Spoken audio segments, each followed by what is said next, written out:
Yo, what's up, guys? Lucky here, and I just finished watching the game. It was Norway against England, and I was rooting for the downfall of England because they beat Mexico. And um, it's just I'm not a big fan of the World Cup or soccer, but this season it really got me intrigued with all the stories and all the character development that I saw it, I saw coming. And it was honestly a really amazing World Cup. I was waiting for a time like this where sports um, intrigued me in a way where like the characters and the people, well, not characters, but the people really intrigued me, and it created this bigger, wide story. But it's gonna be Argentina versus Switzerland, and whoever wins that game goes against England, and I'm pretty sure Argentina's got it in the bag. They play in a couple hours, I think 2 hours, 3 hours. So we'll see what happens there. But honestly, I just don't like how England plays. They just fucking block and I just go limp.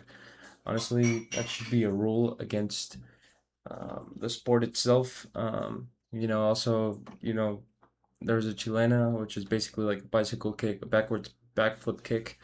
Raul Jimenez in the Mexico against England game that was gonna make it, but it got blocked by one of the England towers, which makes the defeat even more bittersweet. And yeah, I mean, the point of this video is just to give my thoughts. Um, this is my first time ever following a team so passionately about. I usually always go for the underdog, and I don't know much about the sport, whatever it is. Um, but I got to see a lot of the Mexico games and just doing that ECC, which is like and if yes, which is like I know it's not possible, but what if, um, and that would have been pretty honestly pretty badass. The game, it was just an up and down roller coaster.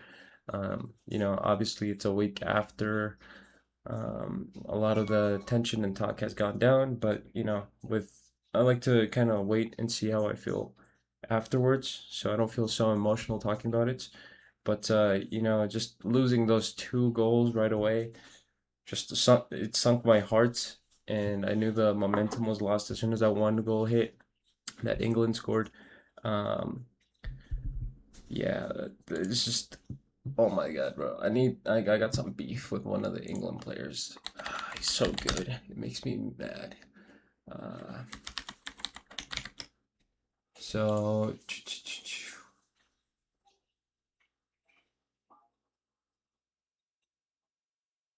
okay. I don't see him here. Oh, Anthony Gordon. Anthony Gordon, bro. That guy's a menace. Dude, he's so good. It pisses me off. And they took out my team, so I care even more. Especially the only team I've ever rooted for.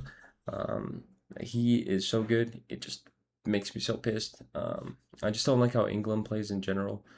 They just go limp and they give the stereotype more affection. Like people don't watch soccer over here in the East, or I guess it's called the Western side of the world, because as soon as they get tapped, they go limp.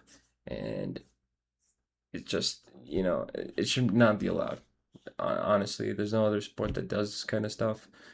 It's only serious injury, and it makes it less competitive at the end of the day. I feel like a Norway versus Mexico game would have been amazing. Um, but yeah, it's just after those two goals, and we scored a goal.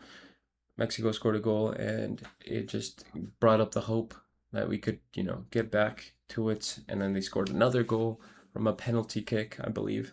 It's been a little while, and then we lost hope again, and then we got a penalty kick, and we scored that goal, and it just brought the hope up again. And then I know if we would have made it to overtime, we would have cooked, and it's just it is what it is. And yeah, I guess this is how it feels to root for a team. Now understand, all the Broncos fans, all the Patriots fans, all the big football team fans. Also, one more thing, I do not condone gambling. I have a couple of friends that started gambling on these games, and I tell them, hey, I don't think it's a smart thing to do to gamble. Obviously, but it's their money. They can do whatever they want with it. But what's the point of watching the game if at the end of the day you're just looking at your phone the whole time and you're waiting for a cash out or just, you know, doing a bunch of smaller bets, which are called rebounds or something like that. Or I might be wrong, but you guys understand what I'm talking about. That loss would have definitely felt way worse if I lost money on it. But I think it just dilutes the name of the game and just the whole thing. So yeah, but that's it. I guess this is how it feels to lose, and I'll talk to you guys later. Peace out. Oh, and also told my wife that I'm never putting my faith in another team ever again. I probably will, but that's how I felt this season. See you later. Peace.